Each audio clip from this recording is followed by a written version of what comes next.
Arrête de vivre dans une maison comme une maison quelconque, avec des habitants quelconques, des princes. Tu es un Dieu. Tu as déjà vu quelqu'un tuer un Dieu? Je me suis toujours posé la question, pourquoi Christ a permis que ce verset soit là? Pourquoi il a permis? Ce verset est très compliqué. Il dit, ne savez-vous pas que vous êtes des dieux? Avec un petit D et avec X à la fin. Vous êtes des dieux. Alors le jour où j'ai lu ça, je crois que j'étais adolescente, j'ai dit, aïe, qu'est-ce que ça peut bien vouloir dire? Je suis humaine finalement ou je suis? Et voici ce que le Saint-Esprit m'a expliqué. Je crois que j'avais 17 ans. Regarde ce qu'il m'a expliqué, je n'ai pas oublié ça. Il m'a dit, c'est pas compliqué. Entre toi et les vêtements, qu'est-ce qui a vraiment de la valeur? Je dis, oh, j'ai dit au Saint-Esprit, c'est moi? Il dit, mais oui. Comment tu peux te donner du fait que tu sois un Dieu et que tu sois humaine? Entre ton humanité et la divinité de Dieu en toi, qu'est-ce qui est plus grand? Et donc, je suis un Dieu. Un Dieu ne peut pas aller à l'hôpital tout le temps. Tant pis pour toi. Tant pis pour toi.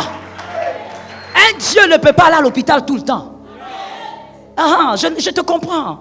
C'est ta foi. Le problème, c'est que tu es bloqué à cause de ce que tu vis. C'est ça le problème. Une fois, j'étais en train de discuter avec mon fils, Dieu, on parlait, je lui ai dit, j'ai été bouleversé un jour quand j'ai écouté un homme de Dieu dire, lui, il est allé carrément à l'extrême. Cet homme de Dieu, aujourd'hui, il est vieux, je crois qu'il a 80 ans et plus. Il dit, ce n'est pas normal qu'un chrétien tombe malade. Le jour où je l'ai entendu dire ça, j'ai dit, mais qu'est-ce que cet homme veut dire? Et le jour, maintenant, je partageais avec mon fils, j'ai dit, tu sais, aujourd'hui, je comprends quelque chose. C'est-à-dire, c'est normal que quand cet homme parle, que très peu de gens disent Amen. Pourquoi? Parce que nous vivons une autre réalité. Nous ne sommes pas dans la réalité de cet homme. Cet homme est dans la réalité de son Dieu et de sa foi. C'est comme ça aussi que ce soir, tu ne peux pas dire Amen à ma réalité. Moi, je dis, ce n'est pas normal qu'un enfant de Dieu aille tout le temps à l'hôpital. Non, Jésus est le Dieu qui guérit. Il est le Dieu qui a donné la sainteté comme huile de protection. Eh, ce n'est pas normal. Toi-même, quand tu sens que tu ne vas pas bien, tu prends l'huile, tu pries, tu mets.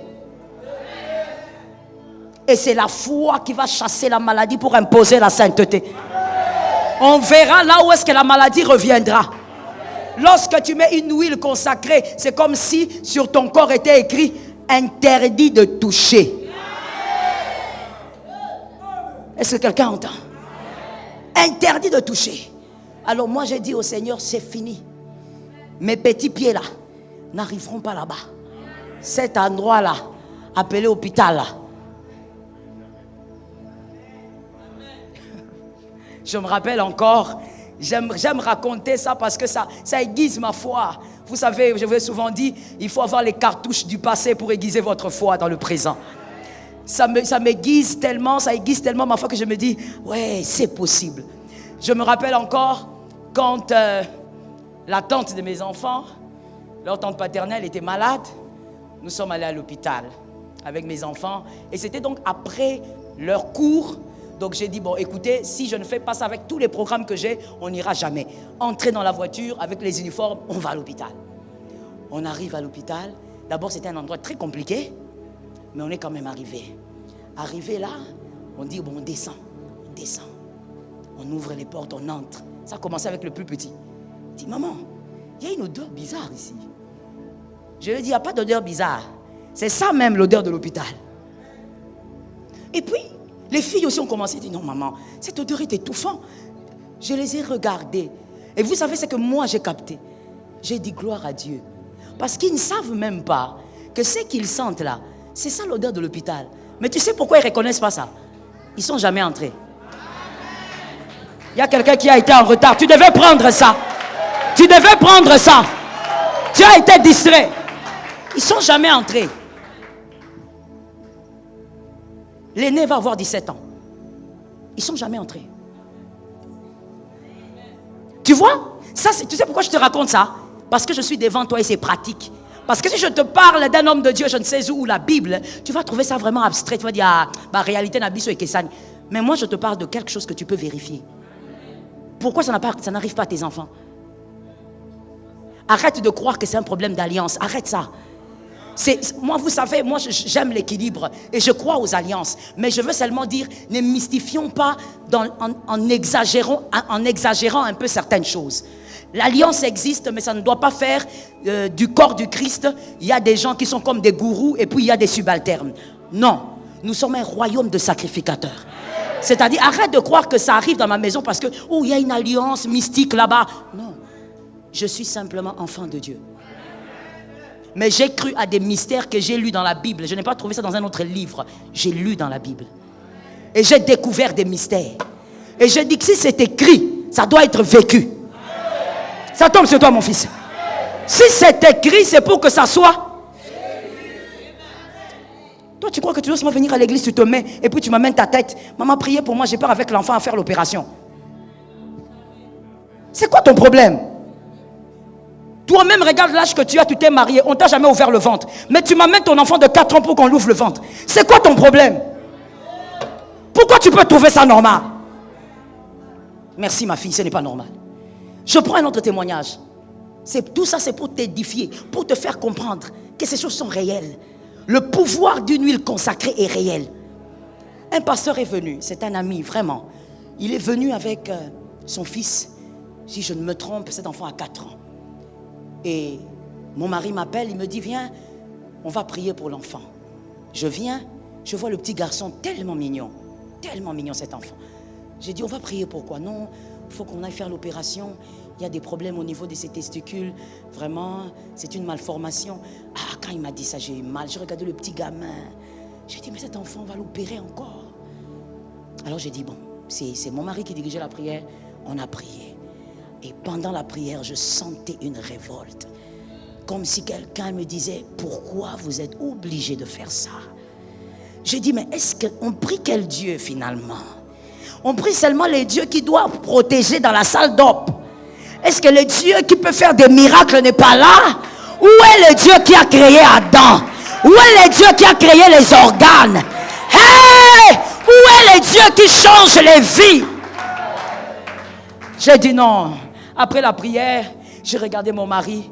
Mon mari a vu mon regard, il me dit, je pense que maman a quelque chose à dire. J'ai dit au pasteur, l'enfant ne doit pas aller à l'opération. Il me dit, ah, maman, on fait comment? J'ai dit non. Laissez-nous d'abord le temps de prier. L'enfant ne doit pas aller, il est trop jeune. Pourquoi il doit être opéré à cet âge? Est-ce que quand il était né, Dieu ne voyait pas qu'il était né comme ça? J'ai dit au pasteur, non, please, donnez-nous d'abord le temps de prier. Il dit, est-ce que tu veux que je t'amène l'enfant? J'ai dit, non, c'est pas important. Moi, je prie. Mais celui qui va toucher, c'est celui qui est omniscient. Le pasteur a dit, je crois beaucoup en votre couple. Parce que normalement, l'enfant devait aller être opéré demain. On a déjà pris rendez-vous avec le médecin. Mais parce que vous le dites, je vais attendre. Heureusement pour nous et pour l'enfant. Il a attendu. Une semaine après, c'est sa femme qui vient avec l'enfant.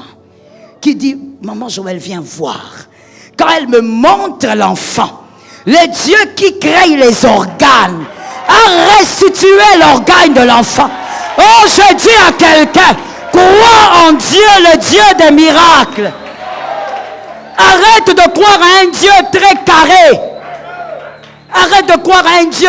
Tu viens ici, tu adores, tu mets l'offrande, tu sors. Jésus, c'est au-delà de ça.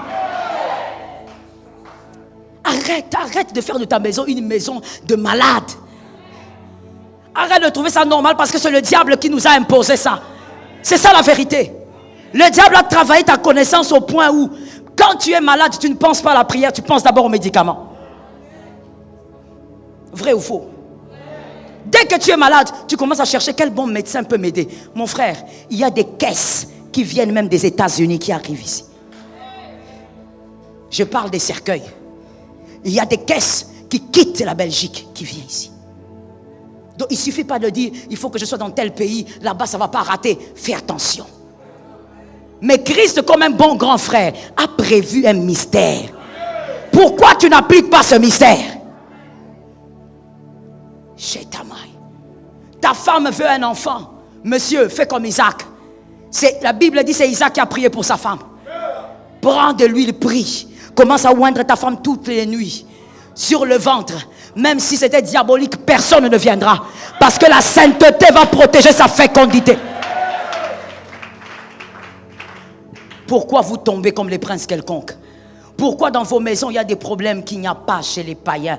Même chez les païens il n'y a pas. Pourquoi? Pourquoi tu fais faire moquer le nom de Jésus? Pourquoi? Parce qu'il y a des mystères que tu ne connais pas. Mais ce soir, je viens te dire, tu es le temple. Et dans le temple, on gardait de l'huile. Parce que Jésus savait que l'huile était importante pour le temple. L'huile, ce n'est pas ici. Ce n'est pas seulement ici que tu dois l'utiliser. C'est un mystère que tu peux utiliser dans ta chambre. Partout où tu es. Est-ce que tu me captes bien? Partout où tu te trouves, tu utilises le mystère d'huile. Il y a quelque chose. Les fils qui ont déjà voyagé avec moi ici dans les provinces savent. Quand moi je vais prêcher quelque part, je demande tout, je m'arrange toujours pour à un moment donné faire un service avec de l'huile. Ce n'est pas seulement pour le peuple, c'est pour moi d'abord. De cette manière, tout service que je ferai sera sécurisé par la sainteté de Dieu. Alors arrête de rester en arrière. Que la connaissance t'illumine. Que la connaissance te fait changer de position.